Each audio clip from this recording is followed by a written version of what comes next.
बिस्मिल्लाहिर्रहमानिर्रहीम। सैयदना अब्दुल्ला बिन उमर रज़ी अल्लाह ताला अन्हुमा फरमाते हैं कि रसूल सल्लल्लाहु अलैहि वसल्लम ने फरमाया, चार खूबियाँ ऐसी हैं जब वो तुझे मिल जाएं तो बाकी दुनिया की चीज़ें तुझसे जाती भी रहें तो तुझे कोई नुकसान नहीं। अच्छा इखलाक, रिज़्क़ हलाल, सच्ची बात और अमानत की हिफाजत। अमानत क्या होती है? किसी का राज भी एक अमानत होता है। आपसे किसी ने मशवरा लिया और किसी ने राजदारी से कोई बात बताई, ये भी एक अमानत है। किसी भी सूरत किसी की राज को फाश नहीं होना चाहिए, क्योंकि राज भी एक अमानत है और अमानत की हिफाजत ही करना बेस्ट है।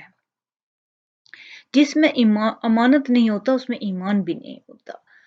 इसी तरह माल की हिफाजत, ओहदे पे हैं तो वो भी आपके लिए एक अमानत की हैसियत रखता है कि आप अच्छे तरीके से अपने फ़राइज़ को अंजाम दें, क्योंकि ये ओहदे जो होते हैं ये ऐसे नहीं होता कि आप गैर जिम्मेदारी का सबूत देते हुए, ये भी एक बहुत बड़ी अमानत होती है आप पे कि आप पे जिम्मेदारी डाली गई है कि आपने दूसरों से काम लेना है। और ये नहीं इसमें होता कि ये मेरा फेवरेट है तो इससे मैं हल्का ले लूं, इसकी खताएँ तो मैं माफ़ कर दूँ, और जो दूसरा है वो ये नाइंसाफ़ी हो जाती है। हर इंसान से उसकी हाँ, ये है कि किसी की अहलियत कम है, तो आप उससे अच्छा सलूक के तौर पे उसको सीखने तक मौका दे सकते हैं, ये आपका हुस्न सलूक होता है।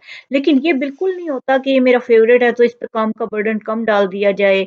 या हज़रत उमर को देखें कि वो किस तरह अमानत की हिफ़ाज़त किया करते थे कि जो भी किसी गवर्नर होता था, उसको बाकायदा बुला के सज़ा दी जाती थी, चाहे वो किसी छोटे से बच्चे के साथ भी कोई बुरा सलूक कर देता था। ये बिल्कुल नहीं होता था। हज़रत उमर के दौर में आप देखें कि कितने छोटे वर्कर्स के बच्चों ने आके शिकायत की कि हमारे गवर्नर के बच्चे ने हमारे साथ ज़्यादती की, और उनको उसी वक़्त ओहदों से हटा दिया गया था। और बकरियाँ चराने पे लगा दिया गया था। ये नहीं है कि उनको कोई और ओहदा दे दिया गया था।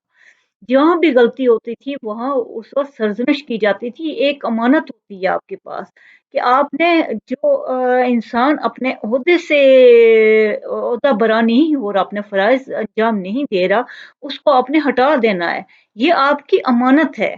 ये कोई ओहदा आपका नहीं है, ये ज़िंदगी भी एक अमानत है। इसको भी अल्लाह ताला के बताए हुए तरीके के मुताबिक गुज़ारते रहेंगे तो ये बिल्कुल दुरुस्त रहेगी, वरना खराबियाँ ही खराबियाँ हैं।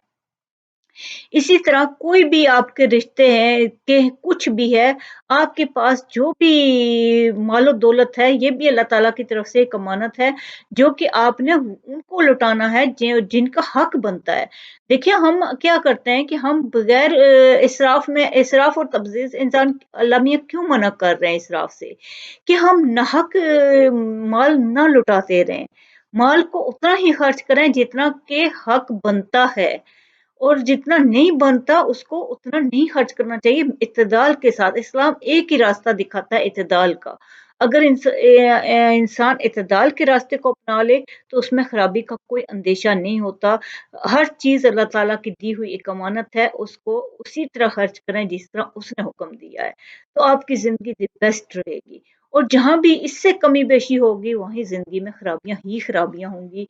अल्लाह आपको बहुत खुशियाँ दे, बहुत कामयाबियाँ दे। शुक्रिया।